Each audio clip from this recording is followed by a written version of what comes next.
always start with 4, and then we start the third day off with 3.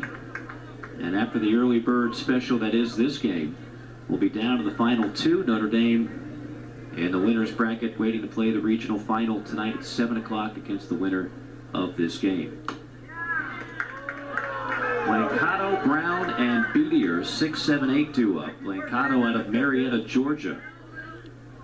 He has enjoyed a really good regional up to this point. 4 for 7, a couple of doubles, a couple of runs batted in.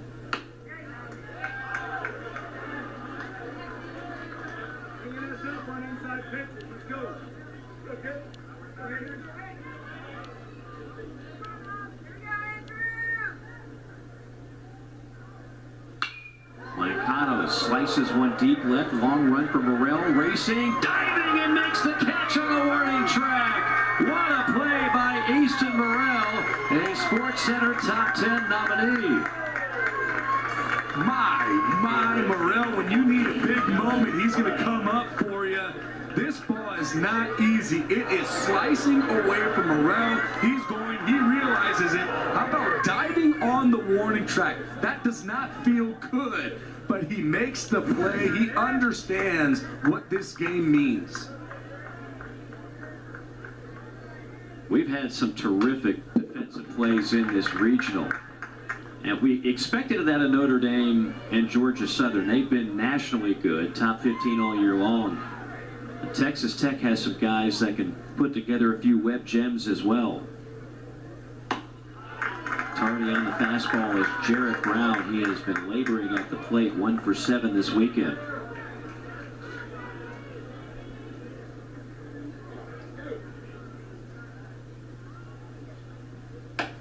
We talked about the impact the weather has had not only on delays this weekend, but on how the ball has carried. Friday night felt like Yellowstone Park. The air was really, really thick. The ball simply was not carried. Last night, temperatures chilled in the 70s. All the different weather patterns going on caused the air to thin out, comfortable breeze, and the ball was carrying everywhere, left field, right field, center field. Ground ball to the left side, that'll find the hole and through. Brown, maybe that'll get his confidence going, a 1-out single. Yeah, especially after a game like he had against Notre Dame where he went 0 for 4 strikeouts. You want to come in as a player, you want to be aggressive, you want to be ready to hit. It's exactly what Brown was. Gets the fastball, he's on time, got the foot down, and is able to drive it into the 6-hole.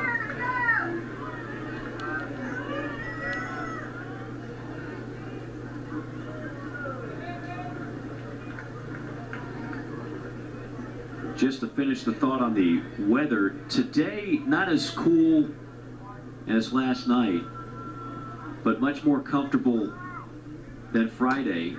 For a time, the wind was actually blowing in a little bit. The flag out in center, pretty neutral at the moment.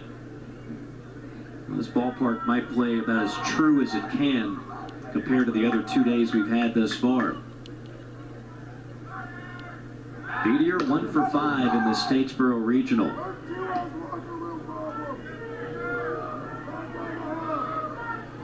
Yeah, we talk about the flag. It is blowing in right now, and we've seen this ballpark just gobble up some baseballs that have been hit.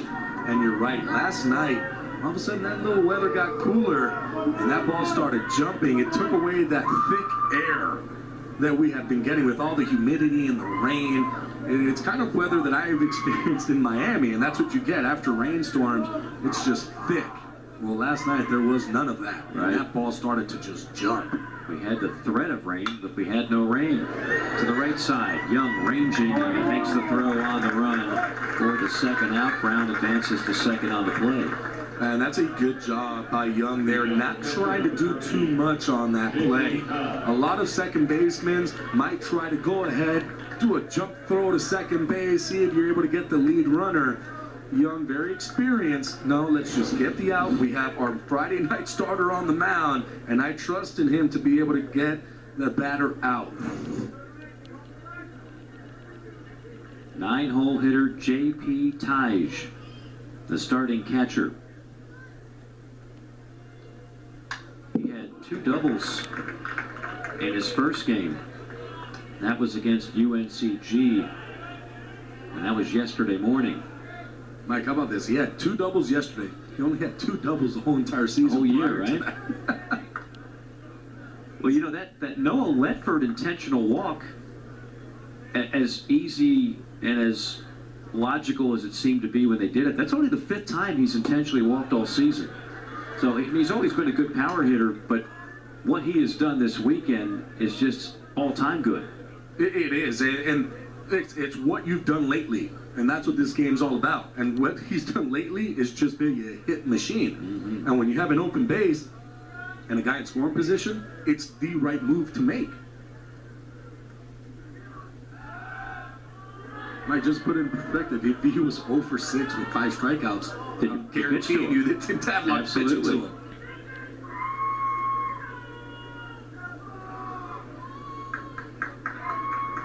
The great poet Janet Jackson once said, "What have you done for me lately?" We now have an Eagle mascot in the booth. We got Gus. What is going on here? We got Gus now in the...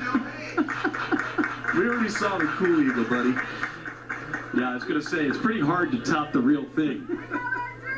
But I'm always a fan of, appreciate a man or a woman that can work a costume and work it well for several hours. Oh boy. We got some action going on here. 1-2 pitch, down in the dirt. White chases it, but an easy advancement on the play for Jarrett Brown. Good hustle by him. 90 more feet. I just love it. When a catcher goes down to his knees to block and that ball just gets away, if you have a good secondary, you won't be able to advance to the next base. That's a great base running job by Jarrett Brown. And here's Gus.